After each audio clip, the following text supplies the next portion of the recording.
이사야 48장 18절 19절 말씀 봉독합니다. 이사야 48장 18절 19절 말씀 같이 봉독합니다. 내가 나의 명령에 주의하였더라면 내 평강이 강과 같았겠고 내 공의가 바다 물결 같았을 것이며 내 자손이 모래 같았을 것겠고 내 몸의 소생이 모래알 같아서 그의 이름이 내 앞에서 끊어지지 아니하겠고 없어지지 아니하였으리라 하셨느니라. 아멘. 아멘.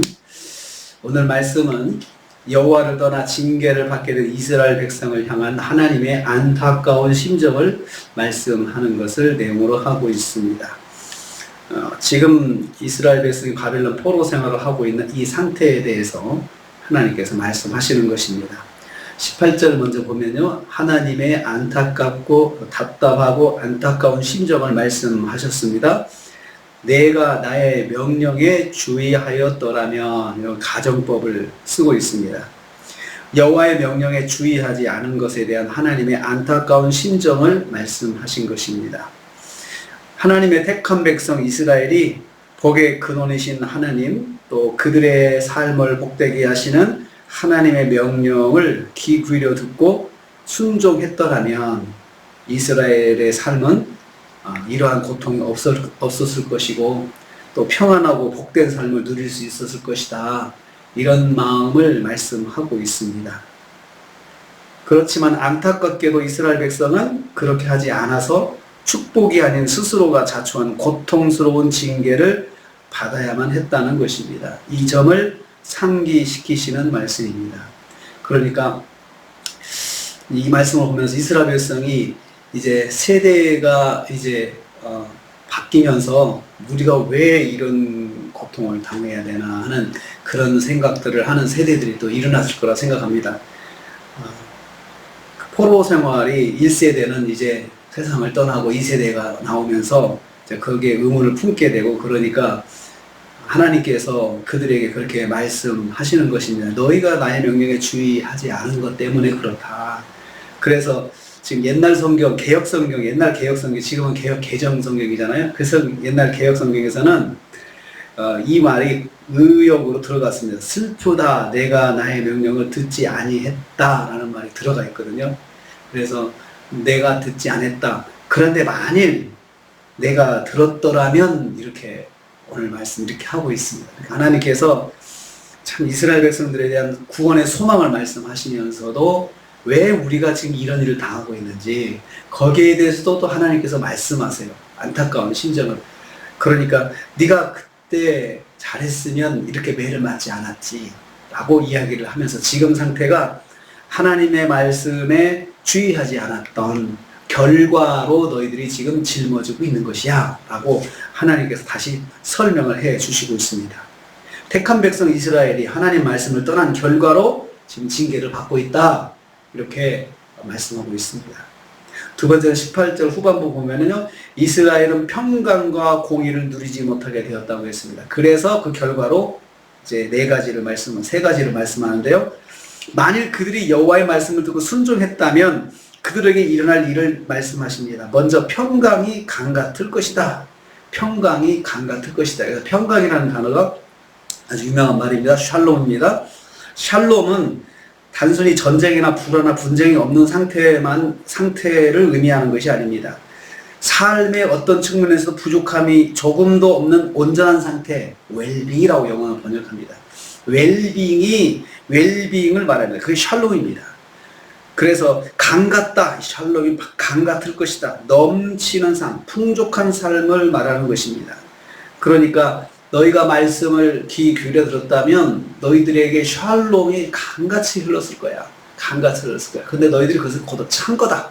이렇게 말씀하고 있습니다. 두 번째로 공의가 바다 물결 같았을 것이다 라고 말합니다. 공의는 체데카라는 히브리어를 쓰는데요. 이것은 말씀대로 적용해서 나타나는 올바른 삶의 태도와 의롭고 정직한 행위들을 말합니다. 그러니까 이스라엘 백성들이 만약에 하나님 말씀에 귀 기울여서 살았다는, 순종해 살았다는 공동체 전체에 하나님 말씀이 적용이 돼서 서로가 서로에게 피해를 주지 않고 서로를 고통스럽게 하지 않고 그 공동체 전체가 그렇게 의롭게 살 수 있는 정직한 섬김이라든지 선행하는 구제라든지 이러한 것들이 공동체 안에 스스로 일어나서, 그리고 가난한 사람들, 그리고 어쩌다가 실패한 사람들을 다시 이렇게 세워주는, 이게 하나님의 법이거든요. 하나님께서 공동체로 그렇게 살아서 하나님의 자녀들의 하나님의 형상으로서 이미지가 손상되지 않도록 서로 세워줘야 된다. 사람이 살다 보면 실수할 수도 있고, 그런데 그런 실수나 실패할 수 있는데 공동체가 이런 실수나 실패를 붙잡아줘라. 믿는 사람으로서, 하나님의 자녀로서 서로 도와줘라. 이런 제도들이 이스라엘 안에는 풍성했거든요. 그것들이 바다 물결 같이 일어났을 것이다. 하나님의 백성이 사는 공동체 안에서 의롭고 자비로운 행위가 끊임없이, 바다에 파도가 막 치고 물결이 풍성해서 끊임없이 일어날 수 있었을 것이다. 그러면 공동체 전체가 서로 평안하고 또 분쟁이 없고 그렇게 살았을 것이다 라고 말씀하고 있습니다.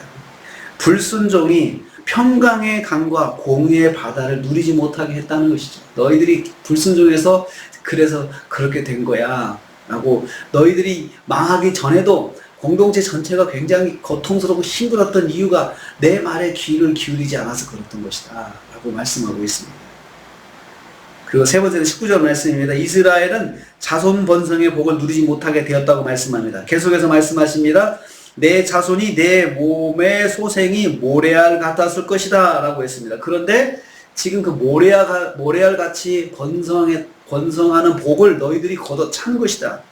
하나님께서 아브라함에 약속하신 말씀이 이루어지지 못한 것을 말씀합니다. 하늘의 별처럼, 바다의 모래알처럼 내 자손을 그렇게 풍성하게 만들어 주시겠다 하셨는데, 그렇게 되는 과정에서 그들이 거둬 찬 거예요. 하나님의 징계를 받아서 북이스라엘은 아수르에게 멸망을 당했습니다. 수많은 사람들이 죽고 흩어졌습니다. 아수르의 그 식민지 정책은, 그 제국 정책은 그 점령지의 사람들을 다 흩어버리는 거예요. 그리고 자기 나라 백성들을 거기에 이주시켜버리는 거예요.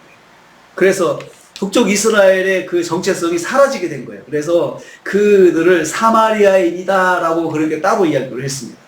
인정을 안 했습니다. 순수한 이스라엘 백성이 없어지게 된 것입니다. 남유다는 어땠습니까? 바벨론에게 정복당하면서 같은 결과를 맞이했습니다. 수많은 사람들이 죽었어요. 그래서 남유다는 이제 유다 족속 한 지파잖아요. 유다 족속 한 지파인데 다윗의 가문이잖아요. 유다 족속 한 지파만 남아가지고 있었는데, 그나마도 정복당하면서 바벨론에게 수많은 사람들이 죽임을 당하고 그나마 다윗 왕과 혈통만 북쪽으로 끌려갔어요. 바벨론의 포로로 끌려간 것입니다. 민족의 멸절은 면하게 되었습니다. 민족의 수요는 급감했습니다. 이스라엘은 범죄함으로써 아브라함에게 언약된 백성의 복을 누리지 못하게 되었습니다. 번성의 복을 누리지 못하게 되었습니다. 스스로 쇠멸의 길을 걷게 되었던 것입니다. 복도 받는 것보다도 그 복을 유지하는 게 더 힘듭니다. 더 중요합니다. 그 받은 복을 유지하려면 끝까지 하나님의 말씀 안에 있고 그 말씀 안에 순종한 삶을 살아야 그 복이 또 다른 복을 낳고 그렇게 되는 것인데, 이스라엘 백성들은 처음에 그런 복을 받고 그 다음에 스스로 걷어찼는데 하나님의 말씀에 주의하지 않았기 때문이다 라고 하나님께서 말씀하고 있습니다. 이스라엘의 불순종은 모래알처럼 많은 민족이 되는 복을 누리지 못하게 한 것입니다. 그것을 하나님께서 다시 한번 말씀하세요. 내가 나의 명령에 주의했더라면 지금 이런 상황이 없었을 것이다 하면서 다시 말씀하시면서 지금 이런 상황이 왜 우리에게 일어났는가를 하나님께서 다시 직접 말씀을 해 주시는 것입니다. 그러시면서 앞에서 쭉 말씀하신 것처럼, 그렇지만 내가 너에게 이제 여기에서 벗어나서 다시 돌아갈 수 있는 길을 만들어 주겠다. 그 약속을 또 반복해서 또 말씀을 하시는 것입니다. 그래서 지금 현재 있는 상황 속에서 하나님께서 자꾸 교훈을 주시고, 또 앞으로 내가 어떻게 해야 될지 그것도 생각하게 하시고 자꾸 반복적으로 말씀을 해 주시는 거예요. 그래서 지금 바벨론 포로 생활을 하는 가운데 이 말씀이 주어지는 것인데요. 그래서 우리도 만약에 내가 실패가 넘어졌을 때 하나님의 징계를 받았다면 하나님께 그 상황에서 그냥 가만히 놔두지 않고 자꾸 말씀을 통해서 내가 왜 이런 일이 일어났는지 깨닫게도 하시고, 그리고 하나님께서 동시에 앞으로 이렇게 하나님 인도하실 거다라는 소망도 주시고, 그러면서 하나님께서 하나님의 자녀를 다시 이렇게 세우신다는 것입니다. 이렇게 세우실 때 그냥 무작정 그 일에서 벗어나게만 해주시는 것이 아니고 그것을 통해서 깨닫고 성숙하게 만들어 주시는 거예요. 그래서 다시 그들이 이제 가나안에 돌아갔을 때는 그들이 받았던 말씀처럼, 자, 우리가 정신 차리고 하나님 말씀 붙잡고 살자, 하나님 말씀에 귀 기울여 살자 라고 그렇게 서로 말을 할 거 아니겠습니까? 우리 하나님은 복습의 하나님이십니다. 자꾸 복습시켜 주시고 그리고 또 말씀해 주시고, 그러면서 우리가 바른 길로 갈 수 있도록 하나님께서 말씀하세요. 그래서 하나님께서는 같은 말씀을 또 반복도 하세요. 이스라엘 백성들에게 넘어지지 않게 하기 위해서.